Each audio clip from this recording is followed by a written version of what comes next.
Saya rasa ini satu terobosan baru di mana posisi Badan Legislasi mempunyai otoritas kewenangan untuk melakukan pemantauan dan peninjauan terhadap pelaksanaan undang-undang.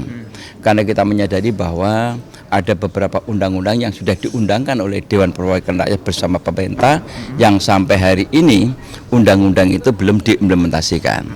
Nah, kenapa kita fokus kepada 3 hal atau 3 pokok masalah di Badan Legislasi yang menjadi prioritas sekarang ini adalah masalah narkoba, kemudian 2 masalah pangan, dan ketiga nanti masalah kebakaran hutan. Karena pangan ini adalah merupakan kebutuhan yang sangat fundamental, di mana pangan ini adalah merupakan kebutuhan pokok, di mana diatur dalam konstitusi negara. Sandang papan pangan harus tersedia oleh negara. Dan kemudian ada sebuah konvensi di PBB bahwa pangan ini adalah merupakan hak asasi manusia. Oleh karena itu pentingnya kita untuk menuju kepada kedaulatan pangan nasional kita.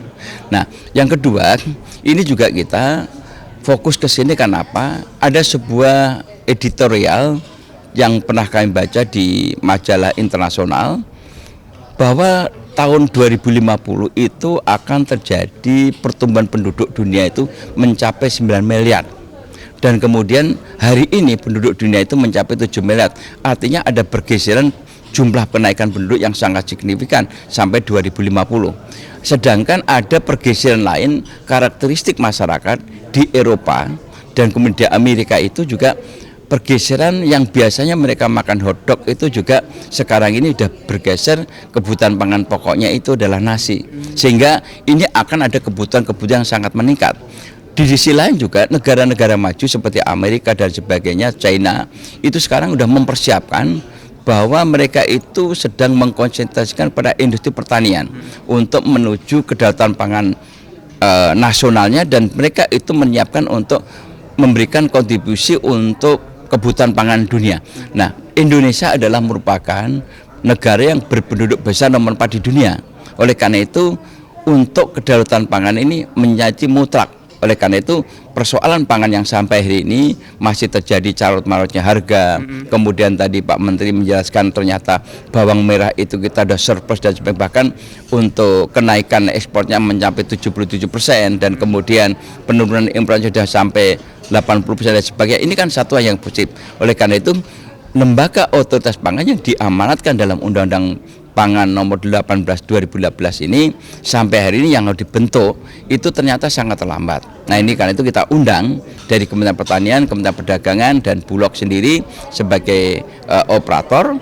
Kita dengarkan yang harusnya lebih paripurna kalau Menpan yang punya otoritas kewenangan untuk membentuk lembaga itu hadir, tapi Menpan hari ini tidak hadir. Oleh karena itu kami tadi bersepakat bahwa dibentuk panja dalam rangka untuk evaluasi pemantauan peninjauan pelaksanaan undang-undang ini, Undang-Undang nomor 18 ini. Kita akan tindak lanjuti manggil kementerian-kementerian terkait, dan kita akan menekankan harus ada batasan waktu kapan lembaga ini dibentuk. Tidak boleh lagi kita itu menunda karena kami khawatir kalau ini tertunda maka kebutuhan pangan nasional itu yang non beras tentunya, atau beras itu sendiri yang sekarang juga kadang-kadang beritanya masih simpang siur, kadang-kadang kita masih minus, kita masih sudah surplus. Ini bisa teratasi dan bisa terjawab dengan terbentuknya lembaga, dan ini akan menjamin satu adalah stabilisasi harga, dan kedua juga bisa menjadi buffer stok di nasional kita. Panja itu nanti namanya apa, Pak? Panja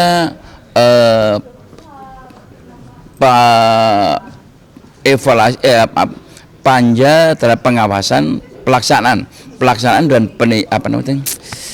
panja mana tadi panjanya apa tadi? Bukan, enggak, yang satu tadi apa panja? Nah, ini panjanya adalah panja pemantauan ya peninjauan pelaksanaan Undang-Undang 18 tahun 2012, itu nama panjanya.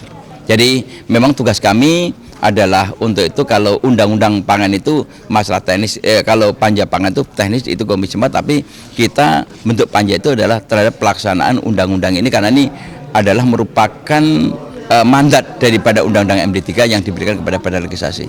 Ya, terima kasih. Apa tuh?